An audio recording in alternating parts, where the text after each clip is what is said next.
ತುತ್ತುವನ್ನ ತಿನ್ನೋಕೆ ಬೊಗಸೆ ನೀರು ಕುಡಿಯೋಕೆ, ತುತ್ತುವನ್ನ ತಿನ್ನೋಕೆ ಬೊಗಸೆ ನೀರು ಕುಡಿಯೋಕೆ, ತುಂಡು ಬಟ್ಟೆ ಸಾಕು ನನ್ನ ಮನ ಮುಚ್ಚೋಕೆ, ಅಂಗೈಯಗಲ ಜಾಗ ಸಾಕು ಹಾಯಾಗಿರೋಕೆ, ಹಾಯಾಗಿರೋಕೆ, ತುತ್ತುವನ್ನ ತಿನ್ನೋಕೆ ಬೊಗಸೆ ನೀರು ಕುಡಿಯೋಕೆ.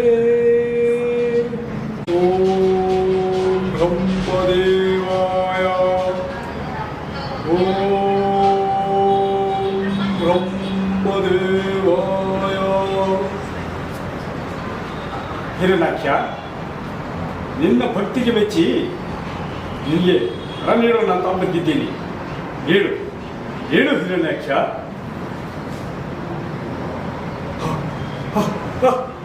ಬ್ರಹ್ಮದೇವ, ಬ್ರಹ್ಮದೇವ, ಎಷ್ಟು ವರ್ಷಗಳಾದ ಮೇಲೆ ಈಗ ನೀ ಭಕ್ತನಿಗೆ ಬಂದು ವರ ಕೊಡಕ್ಕೆ ಬಂದಿದ್ಯಾ ಬ್ರಹ್ಮದೇವ? ಆಶೀರ್ವದಿಸಬೇಕು. ಹಿರಣ್ಯಾಕ್ಷ, ನಿನಗೆ ಏನು ವರ ಬೇಕು ಅದನ್ನು ನೀನು ಹೇಳು, ನಿನಗೆ ತಪಾಸಣೆ ಮಾಡುತ್ತೇನೆ. ಬ್ರಹ್ಮದೇವ,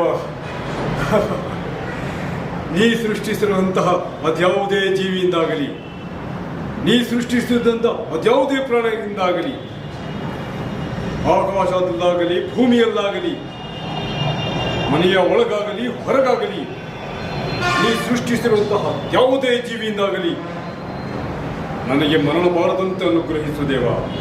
ಹಾಗೆ ನೀ ಸೃಷ್ಟಿಸಿ ಮಾಡಿರುವಂತಹ ಈ ಜೀವಿ ಕಿರ್ಮ ಕೀಟಗಳಿಂದಾಗಲಿ, ನೀ ಸೃಷ್ಟಿ ಮಾಡಿರುವಂಥ ಈ ವಾಹನಗಳಿಂದಾಗಲಿ, ದ್ವಿಚಕ್ರ ವಾಹನ, 3 ಚಕ್ರ ವಾಹನ, ಕಾರು, ಲಾರಿ, ಬಸ್ಸು, ಇದ್ಯಾವುದಿಂದಲೂ ನನಗೆ ಮರಣ ಬಾರದಂತೆ ಅನುಗ್ರಹಿಸು ದೇವ. ಹಿರಣ್ಯಾಕ್ಷ, ನಿನ್ನ ಭಕ್ತಿಗೆ ಮೆಚ್ಚಿದ್ದೇನೆ. ತಗೋ ನನ್ನ ಆಶೀರ್ವಾದ. ತಥಾಸ್ತು. ಬ್ರಹ್ಮದೇವ, ಬ್ರಹ್ಮದೇವರು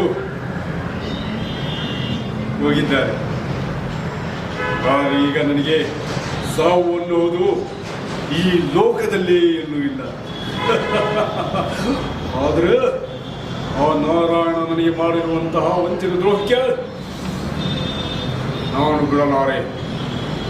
ನನ್ನ ತಮ್ಮನಿಗೆ ವರಾವತಾರ ಆಗಿ ಬಂದು ಸಮುದ್ರದಿಂದಲೇ ಮೇಲೆತ್ತಿ ಸಂಹಾರ ಮಾಡಿದ್ದಾರೆ. ನಾರಾಯಣ, ಸಿಗುವೆ ಕ್ಷಣದಲ್ಲಿ ನಿನ್ನ ಎಲ್ಲಿ ಹೋದರೆ ನನ್ನ ಬಡನಂತ ನವೇಂದ್ರನಾಥನಂತ ಕೆಳಕಿದ ಮದೋನ್ನತ ದುರ್ತಿನ ಸಿಗುವೆ ಕ್ಷಣದಲ್ಲಿ ನಿನ್ನ ನಾಮ.